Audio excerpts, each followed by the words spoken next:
Now for this, you will need ChatGPT Plus, but you can go ahead and click on the plus arrow right here. Click on upload from computer, and then you can go ahead and upload whatever file you want. Now for this video, I'm going to be uploading this Excel document here. That is all done, and now we can go ahead, and obviously the power with ChatGPT is to ask it questions. Now we can go ahead and say, what was the month with the highest sales revenue?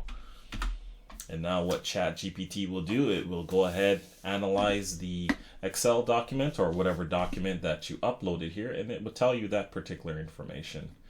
So as we can see here, the total revenue, the highest month looks like it was, is it this month, August? Yes.